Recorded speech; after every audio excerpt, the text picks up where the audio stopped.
এই যে দেখো হেয়ার টনিকটা বানিয়ে নিয়েছি। এটা তোমরা স্প্রে বোতলে করে 10 মিনিট মতো না ভালো করে তোমরা হাত দিয়ে ভালো করে স্ক্যাল্পে মাসাজ। অয়েল তোমরা অবশ্যই বাড়িতে সপ্তাহে একবার করে এটা দিয়ে দেখো, বিভৎস কাজ হবে, বিভৎস।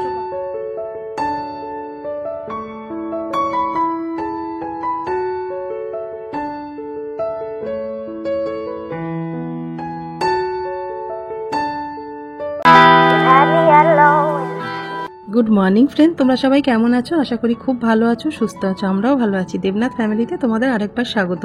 আজকে হচ্ছে শুক্রবার আর ঘড়ির কাটাতে বাজে এখন পুরো 8টা। তা এখন থেকেই ব্লগটা শুরু করলাম। সকালে স্নান করে কিন্তু আমার ঠাকুর দেওয়া হয়ে গেছে। তারপরে আজকে যাবতীয় প্রচুর কাজ পড়ে রয়েছে। সেই কাজগুলো এখন টুকটুক করে সারাদিন ধরে সারতে হবে। প্রথমেই বিছনাটাকে গুছিয়ে নিলাম, একটুখানি ভালো করে ঝেড়ে নিলাম হাত দিয়ে। তারপরে দেখো আমাদের স্যাম সারা ঘর কিরকম নোংরা করছে। কিছুক্ষণ আগেই আমি ঘরটার মুছে স্নান করে এসেছি। কালকে মিশো থেকে কিছু পার্সেল এসছে, সেগুলো তোমাদের সাথে সবটাই শেয়ার করব। পরে একটু বেলার দিকে করব ওগুলো। আর যেই পার্সেলগুলো এসছে সেই পার্সেলের মধ্যে একটা সাদা ধরনের কাগজ থাকে না, টিপ টিপ করে আওয়াজ করে, ছোটবেলা না ওগুলো ভীষণ ফাটাতাম, জানো তো। তোমরা ফাটিয়েছো কিনা অবশ্যই কিন্তু সেটা কমেন্টে জানিও। তাছাড়া প্রচুর কাজকর্ম রয়েছে, মানে একটু একটু করে সারতে হবে রান্নাবান্নার সাথে। আজকে একটু ডাইনিং টেবিলটা ডিপ ক্লিন করে পরিষ্কার করব, তার সাথে রেসিপি শেয়ার করব। আর মেন জিনিস যেটা শেয়ার করব তোমাদের সাথে, দারুণ একটা ম্যাজিক হেয়ার টনিক। দুর্ধর্ষ চুলের কাজ হয়, সামনেই দুর্গাপুজো আসছে। কম বেশি আমরা স্কিনের যত্ন, হেয়ারের যত্ন, টুকটাক ঘরোয়া কিছু জিনিস দিয়ে যদি করতে পারি, দেখবে পুজোর সময় আমরা দারুণ একটা রেজাল্ট পেতে চলেছি।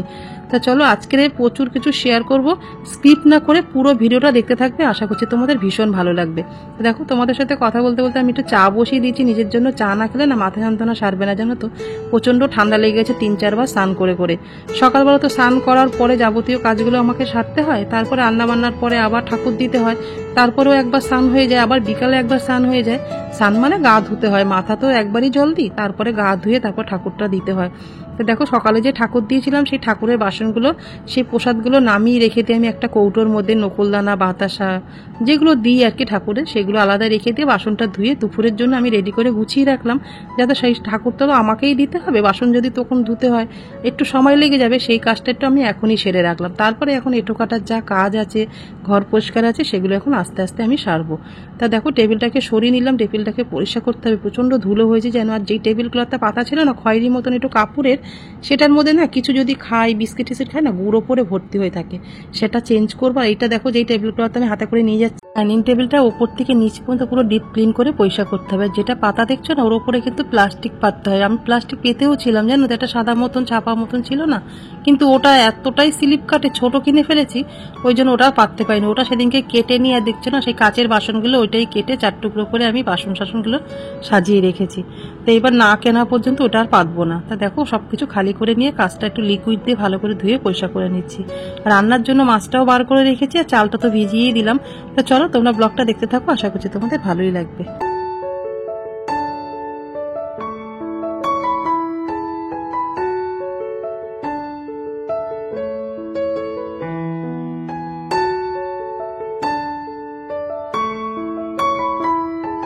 পরে আবার তোমাদের সাথে কথা বললাম। এখন বাজে হচ্ছে দেখো 9:15 হয়েছে। তো সকাল থেকে একটুও কথা বলতে পারিনি। সেই 5:30টায় উঠে যেরকম কাজ থাকে প্রত্যেক দিনের মতন 5:30টায় উঠে দেবনাথ চলে গেল। তারপরে আমি ঘরটা ঝাড় দিয়ে ঘর মুছে একটু শুয়েছিলাম। তারপর ছেলে গেল 6:30টায়, সেই সময় উঠে পড়েছি। তারপরে স্নান টান করে ঠাকুর দিতে সারলাম। টেবিলগুলো একটু আজকে ডিপ ক্লিন করে একটু পরিষ্কার করলাম, অনেকদিন যাবত করা হয় না। তারপর যে টেবিল ক্লথটা পাতা ছিল ওটা দিয়ে না বড্ড মানে বিস্কিট টিস্কিট খেলে পুরো গুঁড়ো গুঁড়ো ভরে গেছিল, ওই জন্য ওটা চেঞ্জ করে সেদিনকে গড়িয়াহাট থেকে একটা নতুন নিয়ে এসেছি, দুটো নিয়ে এসেছি। আর এখানে অনেক জামা কাপড় আছে, সেগুলো তোমাদের সাথে শেয়ার করবো। আর এটা রান্নার নিয়ে এসে, এটা পুজোর পরে, পুজোর সময় আর কি পাতবো আর কি, এখন থাক এটা। তা চলো রান্না বান্না কি করবো সবটাই তোমাদের সাথে শেয়ার করবো। তার আগে একটা যেটা শেয়ার করবো, একটা হেয়ার টনিক, একদম ম্যাজিক্যাল হেয়ারে কাজ করবে, সেইটা তোমাদের সাথে শেয়ার করবো। একদম দ্রুত চুল গজাতে সাহায্য করবে, চুল ওঠা বন্ধ হবে। তো চলো আগে তো একটা তোমাদের সাথে শেয়ার করেছি, আজকে একটা দারুণ রেমেডি তোমাদের সাথে শেয়ার করতে চলেছি। আশা করছি তোমাদের ভীষণ ভালো লাগবে, তোমাদের উপকারও অনেকটাই পাবে। হেয়ারের এটা বানিয়ে নিয়ে মাথায় দিয়ে তারপরে রান্নাবান্নাগুলো কমপ্লিট করবো, তাহলে রান্নাটাও হয়ে যাবে। তারপরে শ্যাম্পু দিয়ে যেরকম স্নান করি দুপুরবেলা, সেরকম স্নান করে নিলে তাহলে আমার বাদ বাকি কাজগুলো হয়ে যাবে। আর এটা অনেকক্ষণ থাকবেও মাথায়, যতক্ষণ দিয়ে রাখতে পারবে ততই ভালো, মানে স্ক্যাল্পে ভালো করে শুকিয়ে যাবে জিনিসটা, তত ভালো কাজ হবে। তো চলো কি দিয়ে বানাই সেটা তোমাদের সাথে আগে শেয়ার করবো, তারপর রান্নাবান্নাগুলো শেয়ার করবো। আইগুলো এখানে আয়। লাগবে আমাকে হেয়ার টনিকটা বানাতে, সেগুলো আমি সবটাই রেডি করে নিয়েছি। আমার ঘরে অ্যাভেলেবেল থাকে মোটামুটি সবার ঘরেতেই কম বেশি। যেটা থাকবে না সেটা আগের দিন এনে রাখবে, দেখবে সকালে রান্না করার আগে এটা লাগিয়ে রান্নাবান্না করে সমস্ত কাজ করে তারপরেই তোমরা এই টনিকটা মাথা দিয়ে ধুয়ে শ্যাম্পু দিয়ে স্নান করে নেবে। চুলটা দেখতে পারবে। তোমরা যদি প্রত্যেক সপ্তাহে একবার করে এটা দিতে পারো না, তাহলে মানে বুঝতে পারছো না তোমাদের চুলের সাথে কি হতে চলেছে। দুর্ধর্ষ কাজ হবে। পেঁয়াজ, আমলকি, কারি পাতা আর মেথি এগুলো তো চুলের জন্য ভীষণ ভালো। উপকরণটা এর মধ্যে দেবো 2টো ভিটামিন ক্যাপসুল। দেখেছো চুলের জন্য এখানটা কি একটা জাদুকর জিনিস নিতে চলেছে। এটা কি করে তোমাদেরকে একবার দেখিয়ে দিই। একটা মিক্সি জার নিয়ে নেবে, 1 চামচ মেথিটা দিয়ে দেবে, একটা পেঁয়াজ ছাড়িয়ে নিয়েছি, এটাকে কেটে জারের মধ্যে দিয়ে দেবো। আমলকিটাও সেম ভাবে কেটে দেবো। সমস্তটা পেঁয়াজ, মেথি আর আমলকি আমি 2টো দিয়ে দিয়েছি। এইবার দেব কারি পাতা। এত লাগবে না, চলো এটা মিক্সিতে বেটে নিই।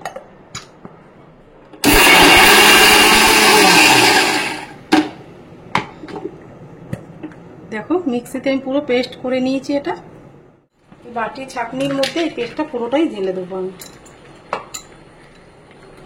এটা প্যাক হিসাবে খুব ভালো কাজ হবে। এটা যদি মাথায় দিয়ে দিতে পারো আরো ভালো।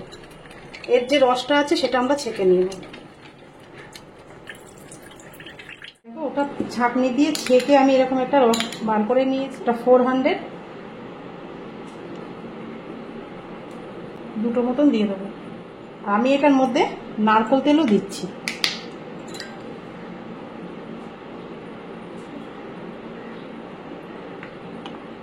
এক চামচ মতো নারকেল তেল দিয়ে দিলাম। রেডি হয়ে গেল একটা হেয়ার টনিক। দুর্ধর্ষ ম্যাজিকের মতন কাজ করবে। তো চলো আমি কিভাবে দেবো চুলে সেটাই তোমাদের। এই যে দেখো হেয়ার টনিকটা বানিয়ে নিয়েছি। এটা তোমরা স্প্রে বোতলে করেও দিতে পারো, কিন্তু আমি একটা কটনের বল নিয়ে নিয়েছি এরকম। নিয়ে এবার হালকা করে না বেরি কেটে নিতে হবে, না শীতে কেটে নিতে হবে, এরকম করে করে দিয়ে তোমার এটার মধ্যে দিয়ে পুরো স্ক্যাল্পে ভালো করে এটাকে লাগিয়ে নিতে হবে তুলো দিয়ে, পুরো মাথাটা।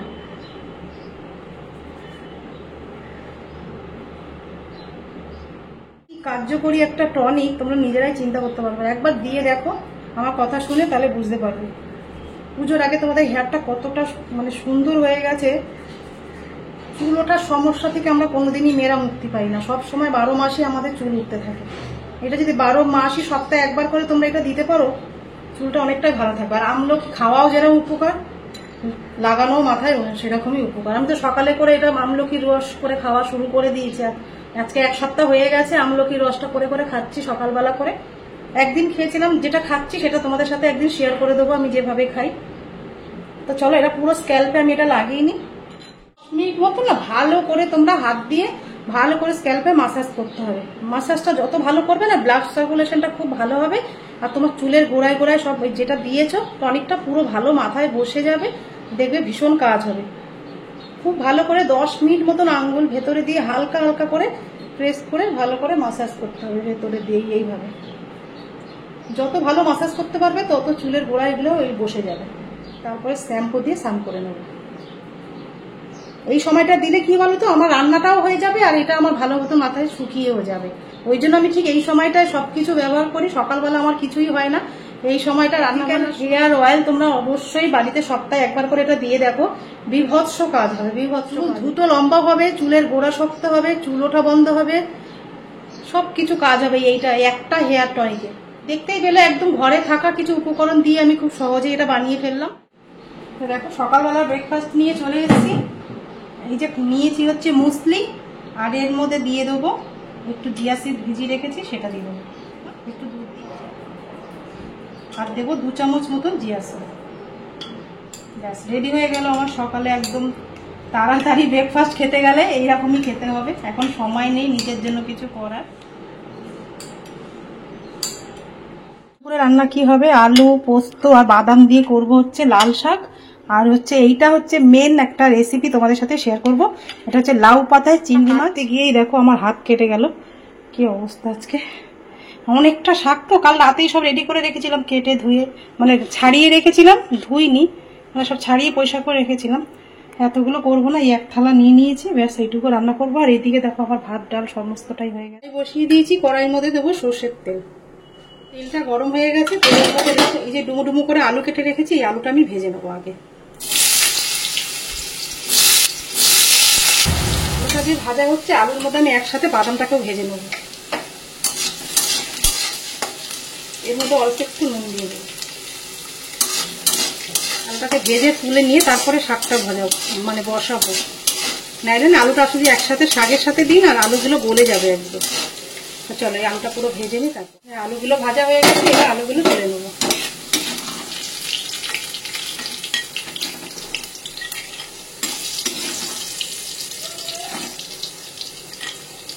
তেলটা গরম আছে, তেলের মধ্যে দেবো 3খানা শুকনো লঙ্কা।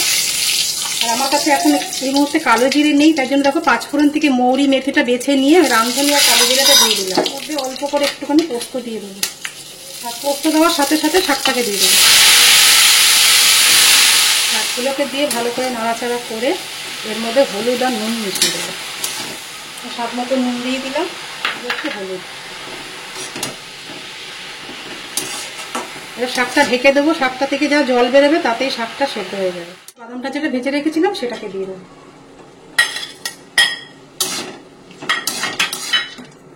2 চামচ মতন চিনি দেবো, শাকে একটু মিষ্টি হলে ভালো লাগে। জলটা আছে সেটা একটু শুকিয়ে যাক, তারপরে নামিয়ে দেওয়া। এই যে লাউ পাতাগুলো একটু দিয়ে দেবো। জানি না এই পাতায় হবে কিনা, একদম কচি পাতা, ছোট ছোট তো।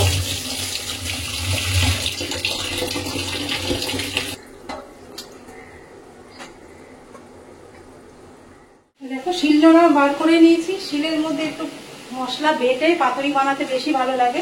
তার জন্য দেখো চিংড়ি মাছের পাতুরি বানানোর জন্য আমি একটুখানি পোস্ত দিয়ে নিলাম। পোস্ত সর্ষের মধ্যে একটু মিলানোই আছে, আর মধ্যে অল্প একটুখানি সর্ষে দিয়ে দেবো। সর্ষে পোস্ত দিয়েছি, এবার দেবো একটু কাঁচা লঙ্কা। আমাদের তো বাড়িতে একটু ঝাল বেশি খায়, এই দেখো কিছু কাঁচা লঙ্কা দিয়ে দিলাম। আর দেবো নুন, নুন দিয়ে অবশ্যই বাড়বে, নাহলে সর্ষেটা তিতো হয়ে যাবে।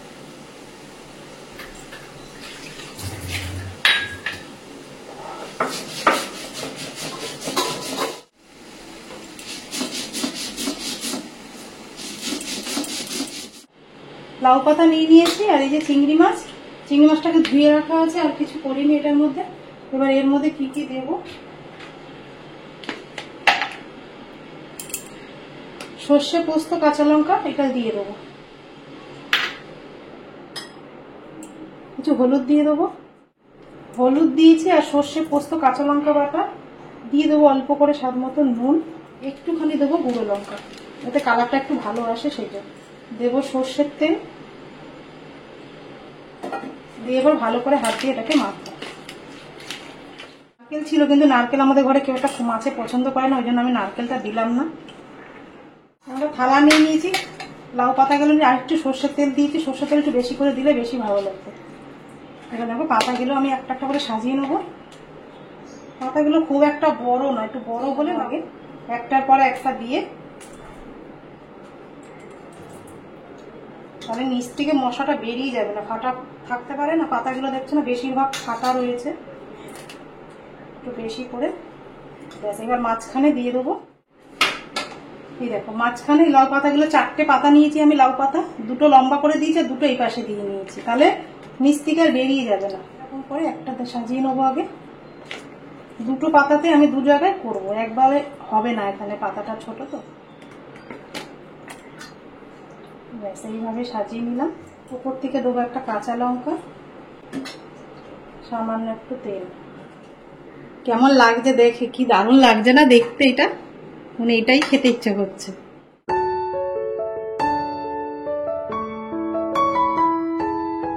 দুটো আমার সাজানো হয়ে গেছে, এবার বেঁধে নিয়ে আমি চাটুর মধ্যে একটু তেল দিয়ে ওগুলো বসিয়ে দেবো। চলো এগুলো রেডি করে নিই। খুব কষ্ট করে 2খানা রেডি করেছি, ছোট ছোট পাতা না, দেওয়াই যাচ্ছে না, বেরিয়ে যাচ্ছে সাইড দিয়ে। ওর মধ্যে একটুখানি সর্ষের তেল দিয়ে দেবো।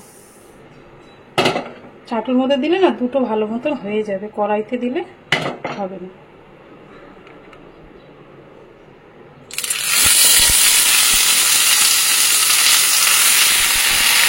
দেখো 2খানা দিয়ে দিলাম এর মধ্যে। এটা আস্তে আস্তে হতে থাক, তারপরে এপিট ওপিট উল্টে দিলে নামিয়ে নেবো, তাহলে রেডি হয়ে যাবে কোথায় চিংড়ি মাছ পাতুরি।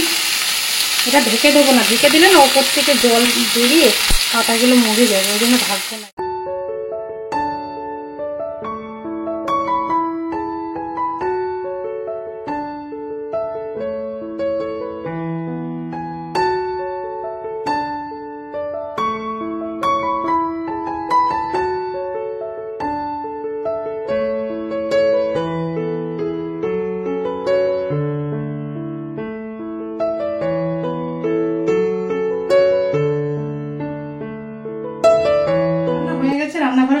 কাজও কমপ্লিট করে ফেলেছি। তোমরা তো দেখলে এক্ষুনি তোমাদের মানে এগুলো সব পরিষ্কার করলাম। সেদিনকে সব রান্নাঘর সব বিকালবেলা পরিষ্কার করার পরে কৌটোগুলো কিছু সাজানো হয়নি, এইভাবেই ছিল। এই যে যেটা মাইক্রোওভেনের উপরে রাখি, আমি দেখো হালকা জিনিসগুলো একটুখানি ওপরে রেখেছি। এইখানটা চা বিস্কুট আছে আর একটা কাচের ব্রাউনের মধ্যে কটা বিস্কুট এখানটা রেখে দিয়েছি। কেমন লাগছে অবশ্যই কমেন্টে জানি। মানে টেটা রেখেছি, এর মধ্যে দুধ আছে, ছেলে সকালে যা যা লাগে, এই যে জিয়া সিড আছে, তারপর ওটস, পাউরুটি আর হচ্ছে দুধ, সকালে ওর এগুলো লাগে, মধু আছে। আর এই টেটার মধ্যে 2খানা কাপ আর এটা হামলদিস্তাটা রেখে দেখো তেল থাকে, মশলা থাকে, চিলি ফ্লেক্স, লবণ, মানে এখানে এইগুলো এখানেই রেখেছি। আর এই যে এই বোতলগুলো না সসের বোতল, জানো তো, এটাকে ফেলে না দিয়ে এটাকে ধুয়ে পরিষ্কার করে রান্নাঘরে 1 বোতল জল রেখে দিই। এটা দিয়ে রান্না বান্নার কাজগুলো ওই বোতলের জল দিয়ে হয়ে যায়। ওই জন্য আমি সসের বড় বোতল লাস্ট নিয়ে আসে না, সেই বড় বোতল মানে শিশির কাচের যে থাকে সেটা আমি একদমই ফেলি না, ধুয়ে একদম পরিষ্কার করে রান্নাঘরে একটু রেখে দিলে না এটা দিয়ে রান্নার কাজগুলো বেশ ভালো হয়, জানো তো, ওই জন্য এগুলো ফেলি না। সব হয়ে গেছে, তোমাদেরকে একবার দেখিয়ে দিই আজকে শুক্রবারের দুপুরের মেনু কি কি বানিয়েছি। বেশি কিছু বানাতে পারিনি, যে প্রচুর কাজ ছিল আজকের। আর এখন মাথা প্রায় 2.5-3 ঘন্টার মতন হয়ে গেছে। এবার স্নান করব।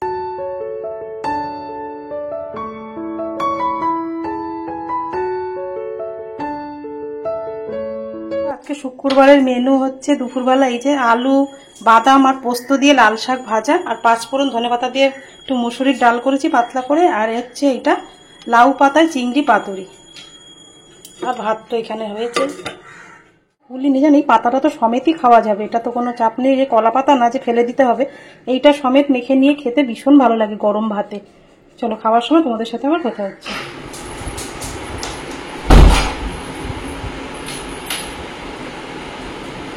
সবাই স্নান করে আসলাম, স্নান করে 1:30 বাজে, ছেলে বাড়ি চলে এসেছে। এবার ভাত টাত দেবো, তাই তার আগে দেখো মাথায় একটুখানি সিরাম মেখে নেবো। এই যে কোনো জিনিস একদিনে কোনোদিনই কাজ হয় না, আর একদিনে কোনোদিন কেউ বলতেও পারবে না যে রাতারাত তোমার চুল গজিয়ে যাবে, রাতারাত তোমার চুল মানে ওঠা বন্ধ হয়ে যাবে। এটা প্রত্যেক সপ্তাহে যদি একবার করে দিতে পারো, অন্তত মাসখানিক দিলে তোমরা নিশ্চয়ই ফলাফলটা বুঝতে পারবে যে কতটা তোমাদের হেয়ার গ্রোথ হয়েছে, চুলটা কতটা লম্বা হয়েছে।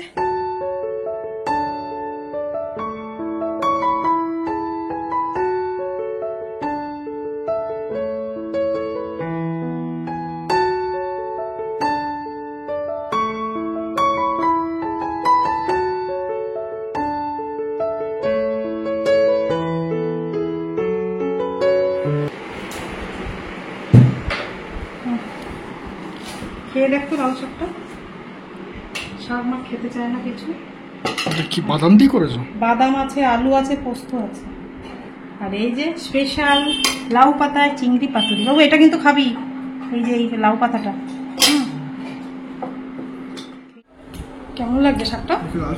হ্যাঁ, তোর বাবা কত শাক নিয়ে এসছেন, 2 আটি, সে রাত্রেবেলা কালকে ছাড়িয়ে রেখেছি, সেগুলো ধুয়ে কাটতে গিয়ে দেয় আমার হাতার অবস্থায়। খেয়ে দেখ, লাউ পাতাটা দিয়ে মাখ ভাত, খেতে জানতে হয়। পাকা যেই লঙ্কাটা দেয় সেটা, হ্যাঁ ঢল, লাউ পাতাটা দিয়ে ভালো করে মাখ। হ্যাঁ, সব মাছই করেছে, খা।